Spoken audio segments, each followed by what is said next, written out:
This video is made possible by my patrons on Patreon.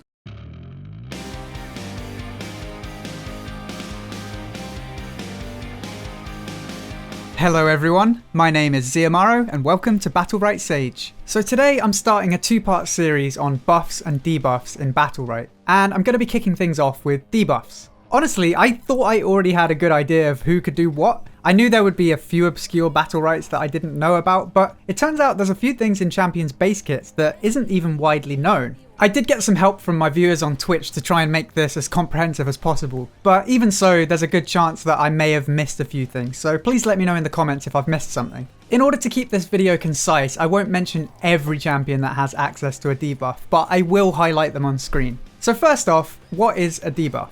Yeah, I know, most of you know this, but let's just go through it anyway. A debuff is a status effect that hinders a character in some way. This could be something like restricting movement or actions, damage over time, or even something as simple as just lowering a champion's attributes like damage numbers. In short, it's the opposite of a buff. Some debuffs are caused by an AoE, such as the snare from Pearl or Alder's bubble. Lucy's ultimate also works in this way, and the only way to prevent this kind of debuff is to walk away from the area or use an ability that makes you immaterial. You could argue that these are technically not debuffs, but I'm including them in this guide anyway. Some debuffs from ultimates can't be removed in any way. For example, Pestilus and Croak's ult can't be removed in any way. All other debuffs in the game though can be removed by either the debuff expiring or by using a cleanse ability. So let's start out by talking about which champions can cleanse. There are two types of cleanses.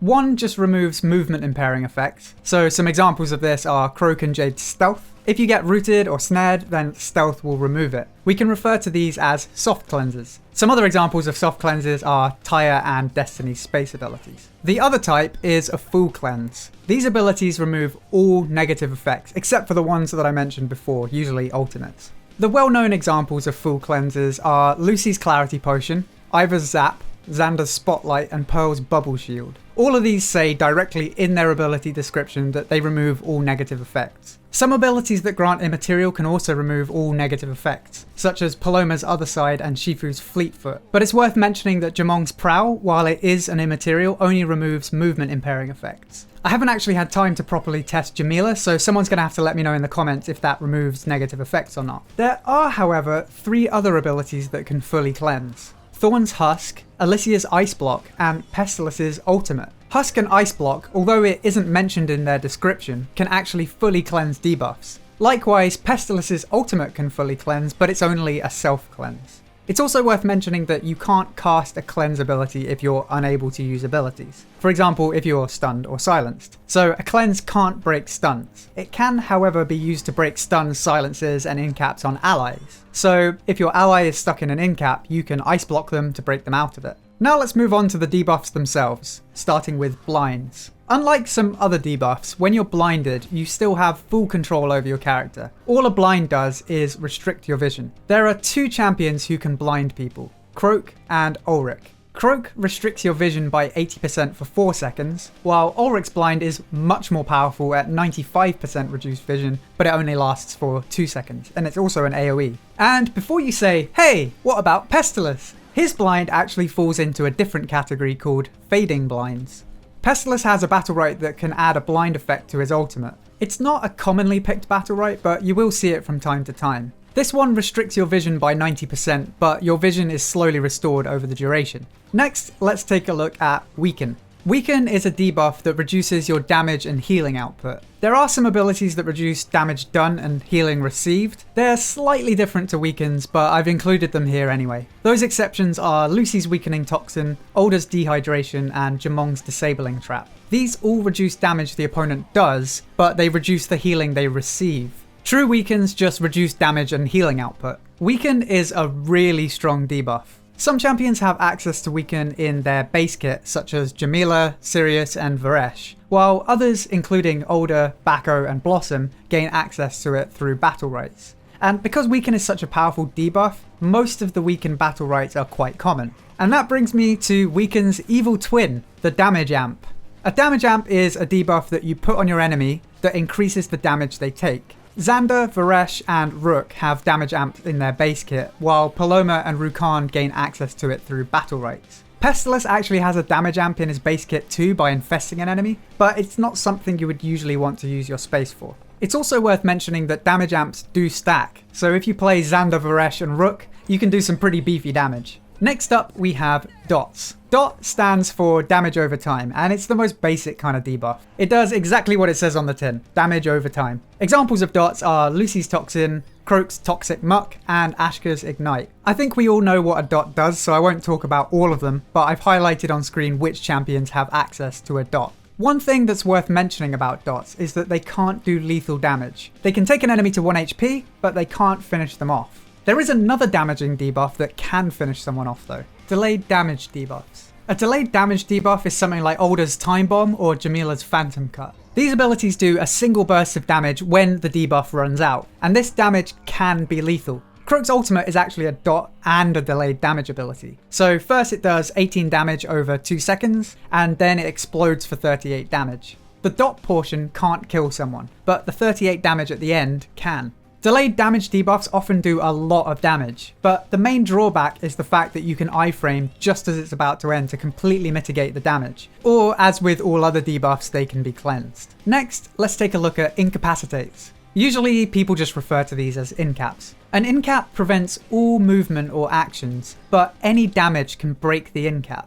Interestingly, a delayed damage ability won't break the incap until it deals damage, so Lucy can use her EX Mouse 1 on an incapped enemy without breaking the incap. It's also worth mentioning that if you shield someone who's incapped, the shield has to break before the incap breaks. So shielding an incapped ally can save them from some damage, but it also leaves them out of control of their character for a little bit longer. Incaps also usually last quite a long time compared to, say, stuns, which we'll get into later. So quite often incaps will be used to set up burst damage. Because the enemy is completely still, it makes it very easy to land abilities on them. One example of an incap combo could be incap into Jade Snipe. So quite often you'll combo an incap into a stun to increase the amount of time you have the enemy locked down. All of the melee champions have an incap except for Rukan and Thorn, and the only non-melee that have access to an incap are Iva with her EXE and Ulrich with his ultimate. Another lockdown debuff is Panic. Right now there are only 3 champions who can panic, and they're all supports. Paloma, Lucy and Pestilus can all panic their opponents. In the case of Lucy and Pestilus, they have straight up panics. If you get hit by it, you get panicked. While Paloma's panic is tied to a spell block, so you'll only get panicked if you try to use an ability during that spell block. So here's how a panic works. It restricts actions and it will also cause the enemy to run away at an increased speed. So while the enemy does move during a panic, they go in a straight line and they have no control over it. Unlike an incap, a panic isn't instantly broken by damage though. The panic only breaks after taking 20 damage. The panic also doesn't give the enemy a shield, so they take full damage during the panic, unlike the next buff we'll cover, which is Petrify. Petrify's, like panics, also break after 20 damage. However, Petrify's work by giving the enemy a 20 damage shield. So the initial 20 damage you do during a Petrify doesn't actually do real damage to the opponent. For that reason, Petrifies are used for their ability to lock down an opponent and remove them from the fight for a short period of time. You can do burst through the Petrify, but obviously you have to get through that 20 damage shield first. Ashka, Lucy, Alder and Sirius all have access to a Petrify.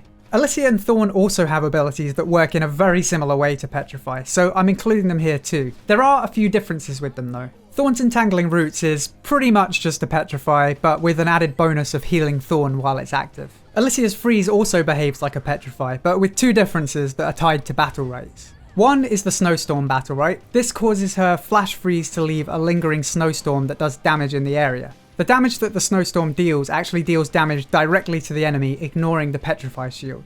This damage leaves the shield alone, so the damage it does won't actually break the Petrify. The other difference is her Icebreaker Battlerite. With this Battlerite, Alicia can deal damage directly to her opponent, breaking the Petrify and ignoring the 20 damage shield. Moving on, let's take a look at roots. A root is a complete restriction of movement. While rooted, you can't move, but you're free to use any ability. This includes iframes and space abilities, so you do retain some control over your movement via abilities. You just can't move with WAS and D. It can also be removed by soft cleanses that I mentioned at the start of the video. A lot of champions have access to roots. Some have it built into their base kit, while others such as Jamila, Croak and Shifu have access to it via commonly picked battle rates. Alicia, Paloma, and Thorn all have access to a root, but they come from some uncommon Battlerites. So they won't always have a root, but they can do it. A root can also be used to set up burst, but because the enemy can still use iframes and counters, it's not quite as reliable as an incap or stun. One way to make a root behave kinda like a stun is if you root and silence someone. So let's move on to silencers. When you get silenced, you have full control over your movement, but you're unable to use abilities. As I said before, if you root and silence someone, it essentially behaves like a stun. Rukan, Destiny, Jade, Varesh, and Pearl all have access to a silence as part of their base kit. Rukan and Pearl's silences come from their charged mouse 1, Varesh's silence comes from shattering his right-click debuff, while Destiny and Jade's silences are caused by a spell block. So just like with Paloma's Panic, if you try to use an ability while spell blocked, you'll be silenced. Esmo also has access to a silence through a commonly used Battlerite. This causes his mouse 2 to silence the target. And that actually makes it the only silence in the game that doesn't have some kind of prerequisite. And as I've mentioned stuns a few times, let's move on to that. Stuns are actually pretty common in Battlerite. They're also one of the most powerful debuffs in the game, so for that reason they usually have a very short duration. A stun restricts all movement, and you're unable to use abilities. And unlike incaps, panics, and petrifies, no amount of damage will break it. The only way to remove a stun is to cleanse it. As I said, a lot of champions have access to a stun, but some of those include Croak's Camouflage Stun, Jade's Snipe, and Ulrich's Charged Mouse 1. They all have access to a stun in their base kit. Ivor has a stun that's tied to a spell block, and I've already mentioned a couple of times how spell blocks work. Some champions have a stun on their ultimate, such as Alder, Bako, and Jamong, and some champions gain access to stuns through Battlerites. Some of those already have a stun in their base kit, but Battlerites give them more. Bako, Raigon, and Jamong can all get an extra stun from Battlerites. Xander and Freya don't have stuns in their base kit, but they can gain stuns from Battlerites. The only thing is those Battlerites are pretty much never taken, so most of the time they won't be stunning you, but it can happen from time to time. Next, let's take a look at an effect that technically everyone has access to: snares. If you hit someone with an ability while they're mounted, they'll get inflicted with a hefty snare, so for that reason you really don't want to get knocked off your mount. So what does a snare do? Pretty simple really, it reduces your movement speed by a flat amount. Just like stuns, a huge number of champions have access to snares. Most people have snares baked into their standard kit like Ashka's E, Jamila's Shuriken, and Blossom's Thwack. Some champions like Xander, Thorn, and Pestilus can get a snare through Battlerites, but those Battlerites are very rarely used. There are some weird snares that only work in an area. I actually mentioned these earlier. Lucy's ultimate, Pearl and Alder's bubbles, and Ivor's tractor beam all snare the opponent, but only if they're standing in a specific area. There's also another flavour of snare, the fading snare. Fading snares also reduce an enemy's movement. The difference with a fading snare is that the enemy initially moves at 0% speed, so essentially a root, and they gradually gain their movement speed back as the snare wears off. Some champions don't have access to a regular snare, but they can inflict a fading snare. For example, Rukan, Varesh, and Paloma all have a fading snare, but no regular snare. Some champions such as Esmo, Rook, and Tyre have Battlerites that give them a fading snare, but either they're rarely used or pretty much never used. In some ways, a fading snare can actually be more powerful than a regular snare. Because the enemy moves so slowly at first, it makes them really easy to hit. So between snares and fading snares, almost every champion in the game has access to a snare or a fading snare. But there is one champion who has absolutely no access to any kind of snare. And that champion is, believe it or not, Shifu. But then again, that guy has so many gap closers, I don't think he really needs a snare, does he? And finally, we have some weird debuffs that don't perfectly fit into the other categories. Some of these I have actually included in the other categories, but they have some differences. Alicia's Chill, for example, mostly behaves like a snare, but Alicia also does increase damage with her Mouse 1 and Mouse 2 to a chilled opponent, so it's kind of like a restricted damage amp too. Ivor's Oil debuff is also just a snare, but it can be ignited to inflict Burning Oil, which is a damage over time debuff. It's a similar situation with Varesh's Corrupt and Judgment. They're basically just a weaken and damage amp respectively, but they can be shattered to produce other effects. And then we have some slightly more weird and unique debuffs that no one else has access to. First, we have the slightly boring healing reduction that Ulrich gets from Penitence. It's kind of like some of the oddball weakens, but it only reduces healing taken, it doesn't affect damage. Then we have stuff like Freya's Static, Rukan's Curse, Jamong's Seeker's Mark, and Xander's Sheep.